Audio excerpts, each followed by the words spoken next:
Alright, so now this section's gonna shock you most of all. You actually do not need to moisturize your skin.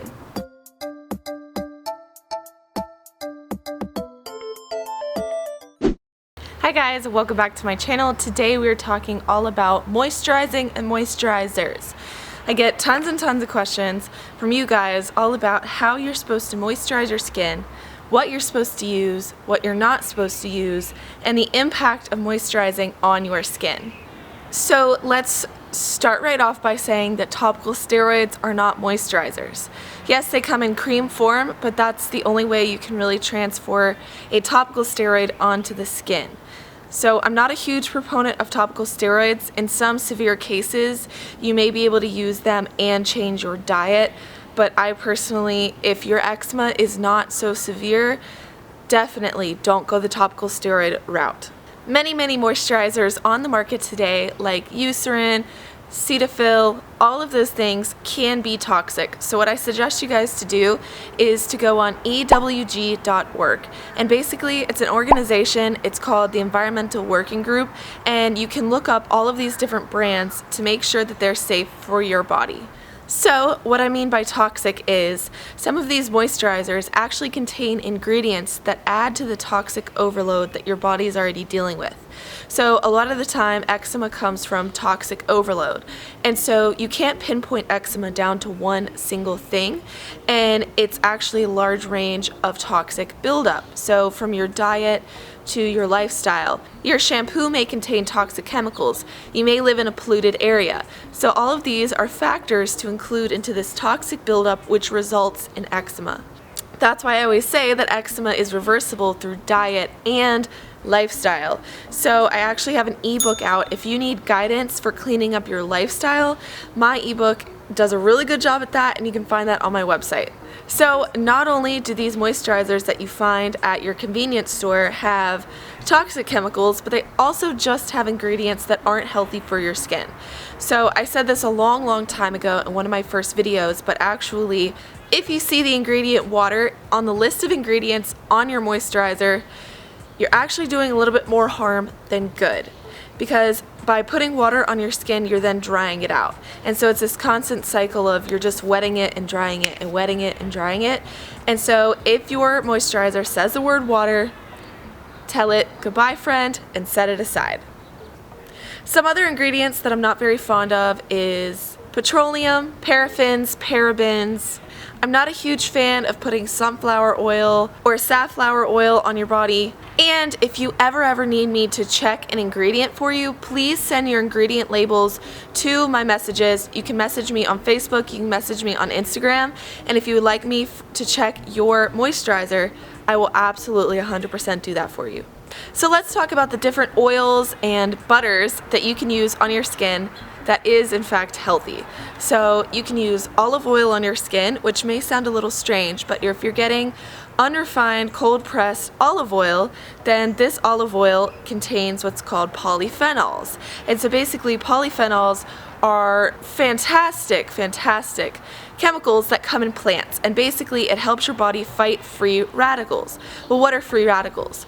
They're basically when something that's been oxidized has a different chemical structure that can actually lead to things like cancer and different diseases like that. So free radicals can come from eating burnt food. Free radicals can come from too much UV rays. So if you're putting polyphenols from the olive oil on your skin, our skin actually absorbs that into our bloodstream and it goes from there.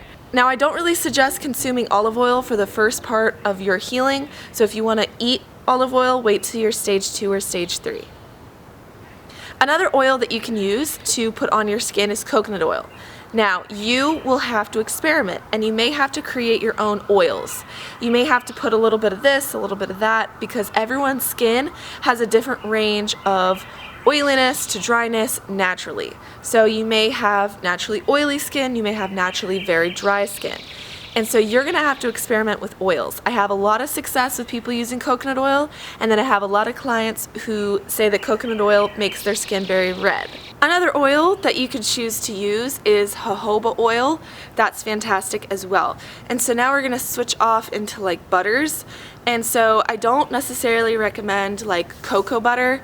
A lot of times cocoa butter isn't just cocoa butter. It has a lot of toxic ingredients that come with that container. And so instead I suggest shea butter, and I see the most success for my clients using shea butter.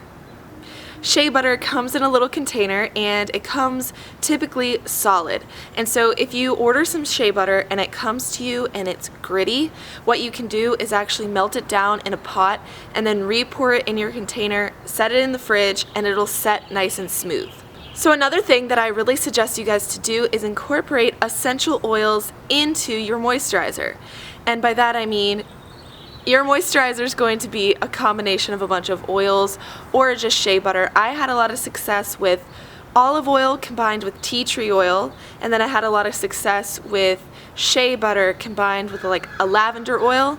And since I've healed my eczema, I've learned about a couple other essential oils. Now I actually have another video all about how essential oils help with eczema, and it can help in your healing, especially preventing infection. So go check out that video. Just type in essential oils, Michelle Mills. Alright, so now this section's gonna shock you most of all.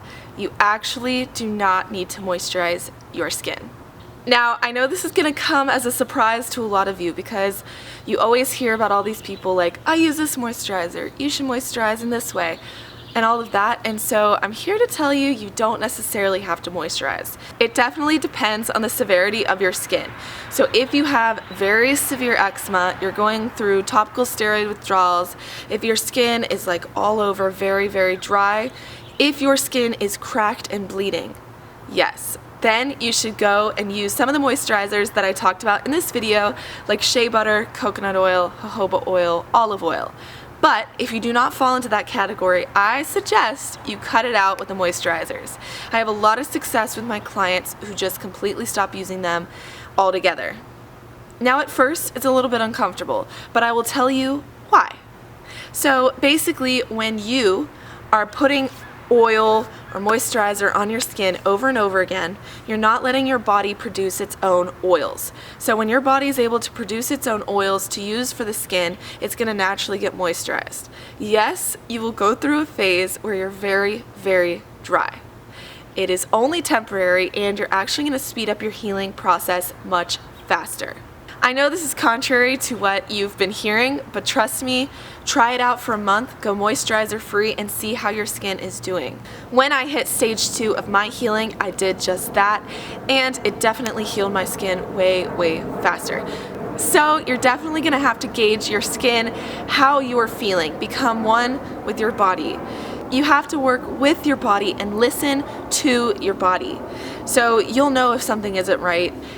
But also, there's a detox process. So after a while, if something isn't right, it isn't working.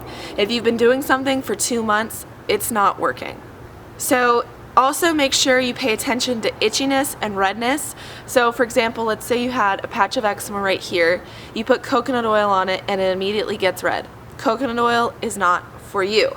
The next day, try shea butter. If it's still getting red, go the next day completely without moisturizer and see what happens. So everyone's bodies are a little bit different from each other, so you have to tweak and work with this. And I'm going to say most of this advice is more leaning towards atopic dermatitis rather than SD or seborrheic dermatitis. So that one's a little bit trickier. I'm doing research right now, so if you have that type of eczema, I will come for you.